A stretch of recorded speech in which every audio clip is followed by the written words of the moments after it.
নমস্কার। এই মুহূর্তে যে ছবি আমি সরাসরি তুলে ধরছি প্রিয় দর্শক, এমবিএস নিউজের সঙ্গে আমি রয়েছি ফাইজুল শেখ।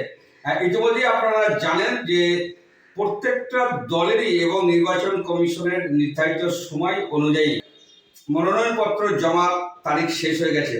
আর ইতিমধ্যে সেই ছবি কিন্তু আমি তুলে ধরবো প্রিয় দর্শক। কোন কোন বিধানসভায় পূর্ব বর্ধমান জেলায় কটি প্রার্থী নমিনেশন ফাইল করেছেন এবং কোন কোন দলের কোন বিধানসভায় প্রার্থী নমিনেশন ফাইল করেছেন, সেই সঙ্গে আমি দেখাবো কোন দলের বেশি প্রার্থী নমিনেশন ফাইল করেছেন এবং কোন দলের কম প্রার্থী নমিনেশন ফাইল করেছে। আমি সেই ছবি কিন্তু তুলে ধরবো প্রিয় দর্শক, আপনারা দেখতে থাকুন। আমি আপনাদের সঙ্গে রয়েছি ফাইজুল শেখ। মোট আসন হলো 16টি।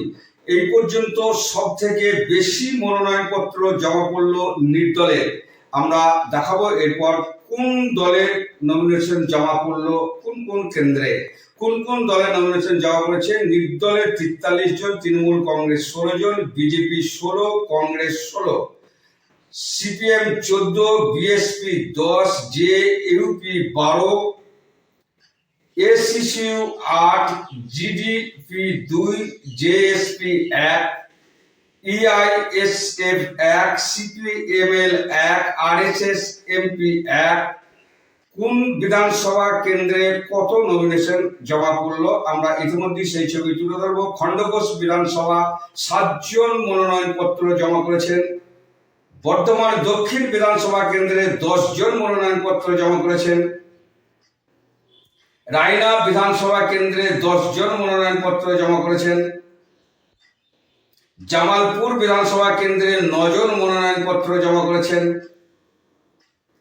মন্তেশ্বর বিধানসভা কেন্দ্রে 8 জন মনোনয়নপত্র জমা করেছেন। কাল্লা বিধানসভা কেন্দ্রে 11 জন মনোনয়নপত্র জমা করেছেন। মেমারি বিধানসভা কেন্দ্রে 7 জন মনোনয়নপত্র জমা করেছেন। বর্ধমান উত্তর বিধানসভা কেন্দ্রে 9 জন মনোনয়নপত্র জমা করেছেন। ভাতার বিধানসভা কেন্দ্রে 10 জন মনোনয়নপত্র জমা করেছেন। পূর্বস্থলী দক্ষিণ বিধানসভা কেন্দ্রে 8 জন মনোনয়নপত্র জমা করেছেন। পূর্বস্থলী উত্তর বিধানসভা কেন্দ্রে 8 জন মনোনয়নপত্র জমা করেছেন। কাটোয়া বিধানসভা কেন্দ্রে 11 জন মনোনয়নপত্র জমা করেছেন। কেতুগ্রাম বিধানসভা কেন্দ্রে 10 জন মনোনয়নপত্র জমা করেছেন। মঙ্গলকোট বিধানসভা কেন্দ্রে 10 জন মনোনয়নপত্র জমা করেছেন। আউশগ্রাম বিধানসভা কেন্দ্রে 8 জন মনোনয়নপত্র জমা করেছেন।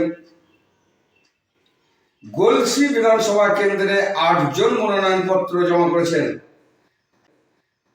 পূর্ব বর্ধমান জেলা মোট 16টি আসনের মনোনয়নপত্র জমা পড়লো 144টি। সব থেকে বেশি মনোনয়নপত্র জমা পড়লো নির্দলের। ইতিমধ্যেই জানা যাচ্ছে 43 জন নির্দলের মনোনয়নপত্র জমা করেছেন। আপনারা সরাসরি দেখলেন এমবিএস নিউজের মাধ্যমে কোন দল কোথায় কত নমিনেশন ফাইল করেছেন এবং মোট নমিনেশন ফাইলের সংখ্যা 144 জন।